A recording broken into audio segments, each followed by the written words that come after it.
Good morning yet again on another snow day. So we are looking at number 80 on page 267. At this point, you should have already done this problem to the best of your ability without help, just with you and your equation sheet and your textbook and a piece of paper. So that hopefully is where you're at. And we're going to go through both parts, part A and part B. Part A is pretty straightforward. Part B gets a little bit new and a little bit complicated, but as everything that we've done in this chapter so far, the choice of your Gaussian surface is what's essential. We've done spheres a bunch. You guys know that we are going to be using a sphere for this particular one.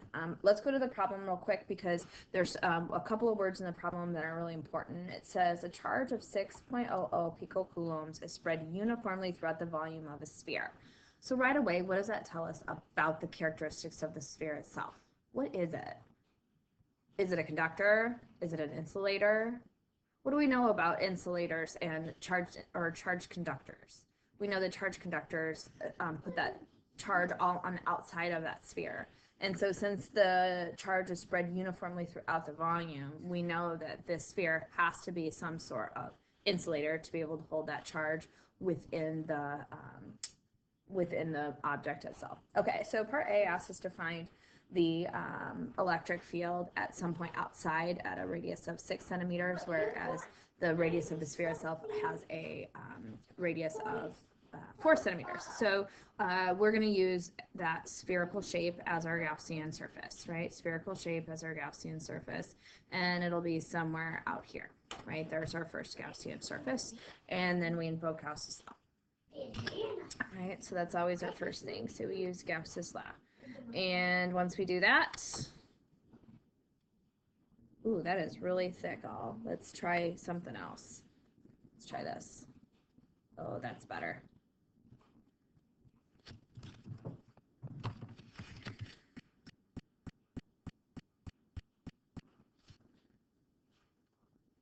Okay, so once we have that done, we know we are going to take care of our dot product, and we took care of our dot product by our choice of sphere, right? Or our choice of Gaussian surface as being our sphere. So our electric field is pointed directly outward. So the angle between the electric field and the area vector, right? So the area vector is going to be pointed directly outward. This is our dA, excuse me, I should say, so that those two are going to be in the same direction, so that this dot product then here is just going to become EdA, right? Our dot product essentially goes away because the angle between the electric field and the area is 0, right? And then we have our enclosed charge over permittivity constant. And then the next step is going to be to deal with this integral. And so this, remember, is going to be the area of that sphere, or the surface area of that sphere. And we know that that is, this side of the equation will then become E times our area, which is 4 pi r squared, over Q is equal to Q over epsilon naught, right? Okay, so then once we do that, it's just a simple plug and chug.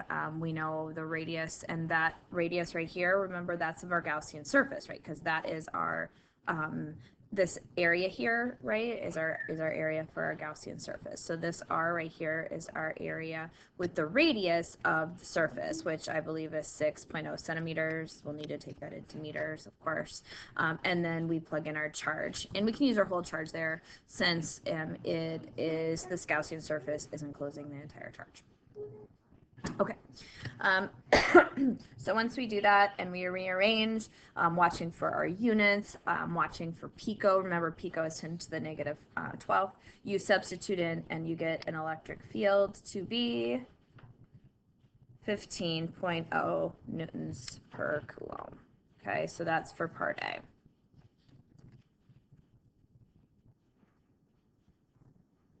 Okay, so let's begin part B.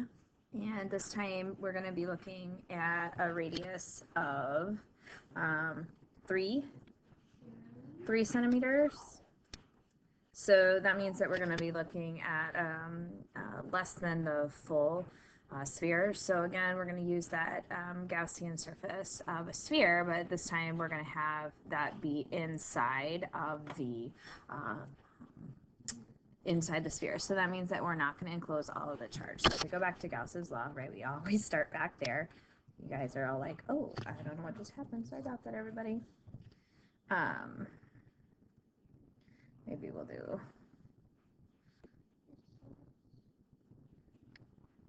technical difficulties. Sorry about that. Right? Gauss's law, always start back at that original form. The difference between part A and part B is going to be this right here, right? So we're still going to use a sphere. We're still going to have the surface area of your 4 pi r squared, with the radius then being the radius of the surface from here out to that Gaussian surface, which is the 3 centimeters.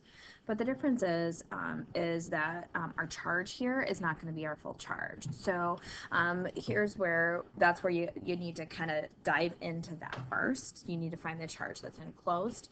So we're going to find the charge that's enclosed together, and then we're going to come back and find then the charge that is enclosed inside of that radius of 3 centimeters. So thinking about our density, we know that the charge density is uniform throughout. So here is our volume density, right? So that's going to be Q over our volume.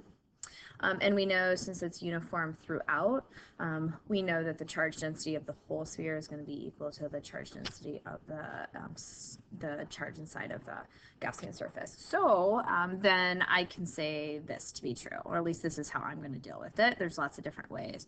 So the total charge over the total volume, so that Q is total and that volume is total, is going to be equal to the charge at the 3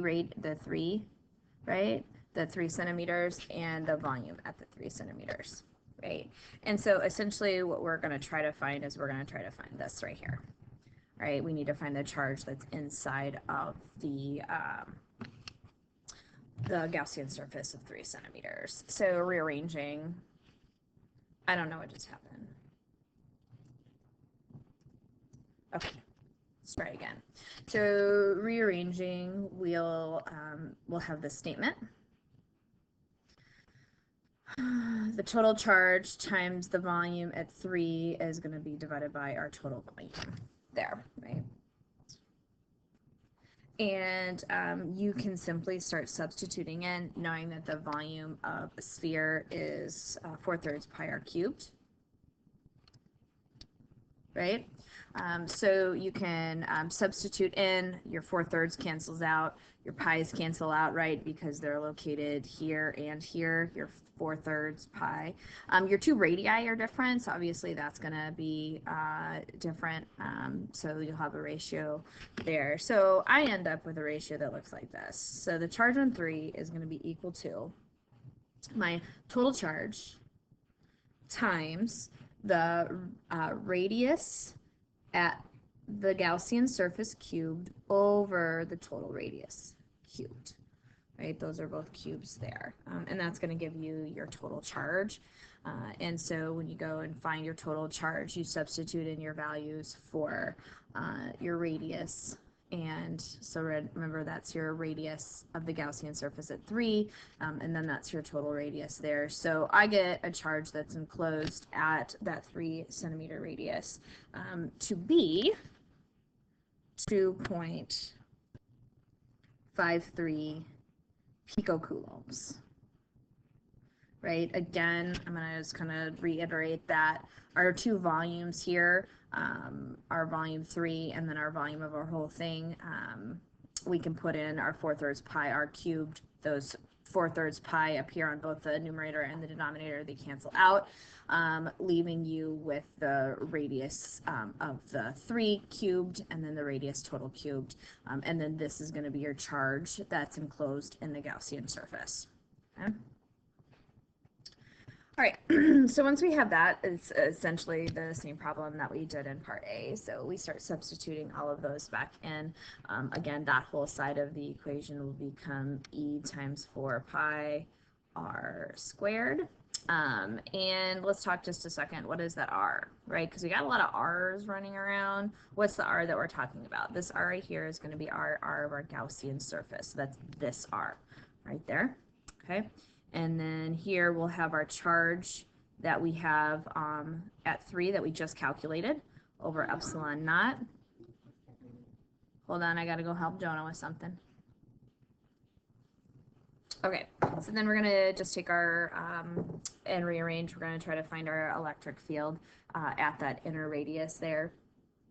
And when we do that, we'll rearrange and we substitute in. And again, this R right here is going to be the radius of the Gaussian surface.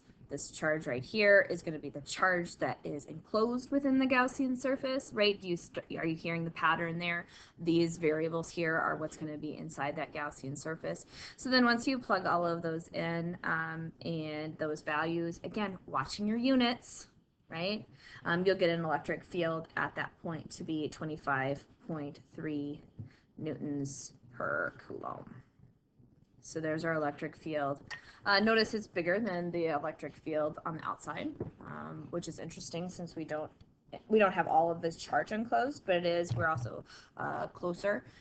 Please note that only the charge that's enclosed contributes to the electric field at that location, right? So what we just found is the electric field right here, or right here, or right here. Anywhere on that surface is where we found the value for that electric field.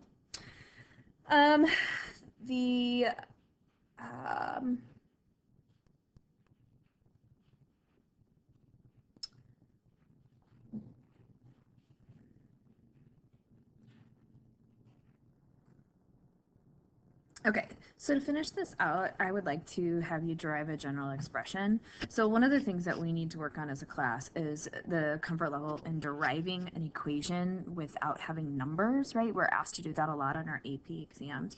And so I would like to work and derive a general expression for the electric field in a non-conducting insulator at some radius inside of that sphere. So a sphere that's basically what we just did in part B, but with a general expression, so we could find that electric field at any point inside of that sphere instead of just at the 3 centimeters. So I've just redefined a couple of things to make the notation a little simpler. So the charge is enclosed inside of that Gaussian surface as little q, right? So this is our Gaussian surface there, and that's going to be inside little q, right? That's little q, and that's got little r. And then inside the whole sphere is with the radius of capital R is going to be capital Q. From our last, could you shut that off, please, Jojo? I drove 96 miles. Sorry. So the charge that's enclosed, we found the expression for that to be this. If you don't know how to get there, rewind, go back and look at that. So that's going to go in for this Q right here. And then this side is going to become electric field is equal to or times 4 pi, and then this can be a little r squared, right? Because this is always going to be your radius of your Gaussian surface. And then over here, we're going to plug in our charges, which is going to be little r cubed over big R cubed times q, and then divided by epsilon naught. So we have kind of a complex fraction. We can do some elimination, right? We can get rid of this, and then this is just going to become 1r there. We do a little bit more algebra, divide some stuff out. So we'll have our electric field is going to be equal to our charge on our whole thing, right? So our charge on the whole thing, we got that q there, times our r. We're just going to pull that out to the side a little bit. And that's going to be the radius of our Gaussian surface, right? That's this guy over there. And then we're going to divide that by, we still have our 4 pi epsilon naught. That seems super familiar to us, right? Our 4 pi epsilon naught. And then that's going to be divided by our radius cubed of the whole thing. So this part right here, this part right here are all constants, right? So if we think about it, this is a constant, that's the whole charge, this is the whole radius, this is what would be our variable, that would be the changing radius of the Gaussian surface. Okay, well, have a great day. Make sure you do this and really start looking at chapter 24 because we are quizzing tomorrow. Homework's due tomorrow. If you have questions, make sure you ask. All right, have a great day. Be safe out there.